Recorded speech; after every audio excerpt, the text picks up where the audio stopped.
Welcome to PROUT Rev. This is a brand new YouTube channel dedicated to the Progressive Utilization Theory. My name is Gustavo. I'll be your host here on this channel, and I want to invite you to come on this journey with me to explore PROUT and also other alternatives to capitalism.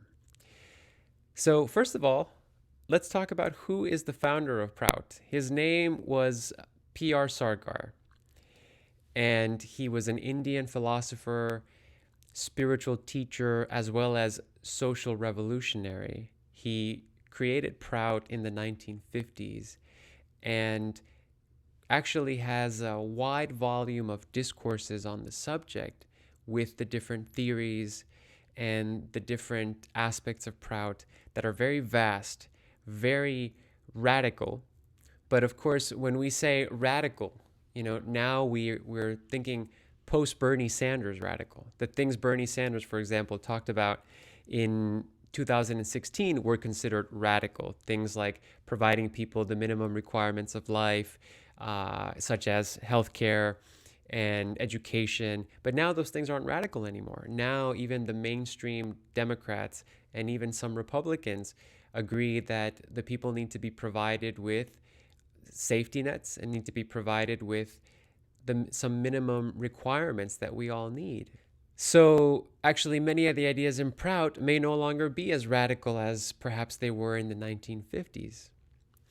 And like I said, this channel is going to very thoroughly go through all of the different aspects of PROUT. And so we'll have many, many episodes.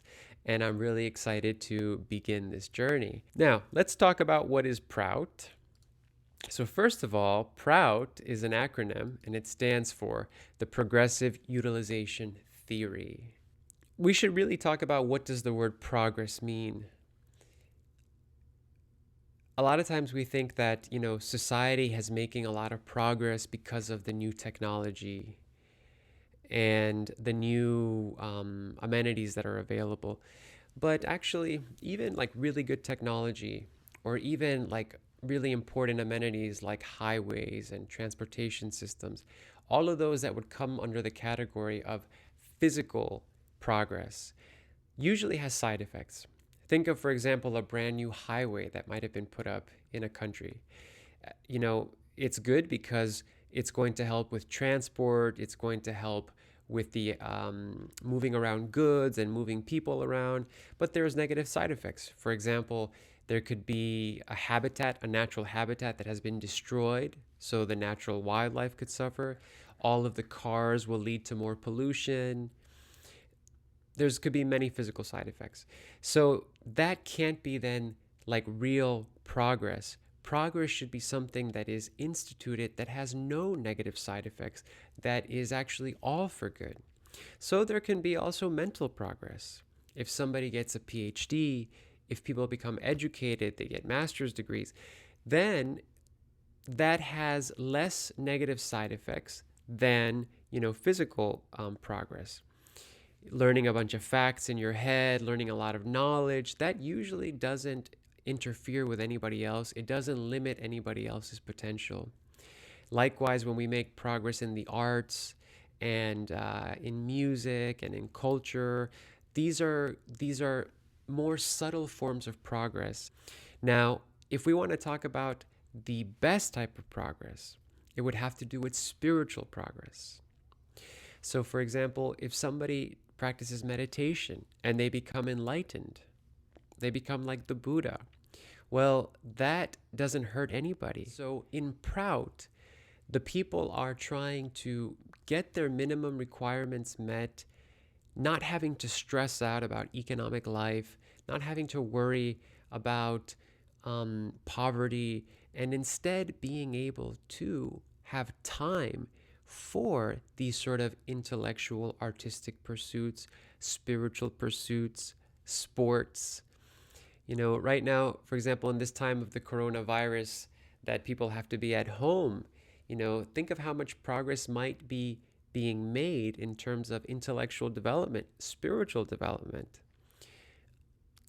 All these online meditations and online yoga classes, when the going off to work is something that is not happening on a mass level anymore. Of course, we do have the essential workers who are still out there sacrificing for the rest of us. But my point is that in PROUT, we want to help relieve the economic burdens of society so that people can really, really, really develop themselves. I will now briefly mention a few more aspects of PROUT. In PROUT, there are guaranteed minimum requirements of life and maximum amenities. This means that the people are guaranteed the basic necessities, such as food, shelter, education, healthcare, and clothing.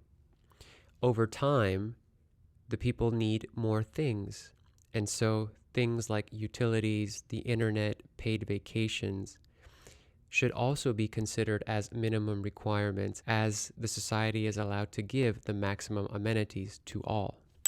PROUT believes in the three-tier economy: small businesses, cooperatives, and key industries. Small businesses are enterprises that have maybe up to 12 employees. Cooperatives are worker-owned businesses that have dozens of employees. Once a business amounts to 300 employees, then it becomes a key industry and should work as non-profit with government oversight or regulation to avoid monopolies and exploitation. PROUT believes in a balanced economy so that there is an appropriate amount of agricultural production and industrial production in order to meet the minimum requirements of life for all. And then there could be also smaller amounts of production that have to do with non-essential items that are usually done by small businesses, small cooperatives, etc. In PROUT, self-sufficient socioeconomic zones would be created. This is a broad topic that has to do with local economic planning and interplanning with other socioeconomic zones to make sure that each socioeconomic zone or country is self-sufficient and has a thriving local economy where goods and services are produced and consumed in the same local economy, and there is no capacity for people coming from the outside to drain any economic wealth. All of the wealth stays within a local area. Now, I know a lot of these ideas may seem abstract, but don't worry. Here on this channel, we're going to go over all of these items. In fact, my next few videos are going to be all about these topics that I mentioned here to give you better perspective. And in summary, all of these things that I mentioned, they all equal economic democracy. Take the last point that I mentioned. If the priority in the economy is the local economy, then who's going to be making decisions about that? It shouldn't be bureaucrats that are in other states or even from in the federal government or in a centralized government. These economic decisions need to be made at the local level. And when local people are deciding how their local economy should be planned, that is when you have economic democracy, where people have a voice and a vote when it comes to how the economy is governing their lives. All right, next I'm going to be talking to my friend Dada Veda. I'm going to ask him this question: should capitalism be rescued? Thanks for watching, and I'll see you shortly.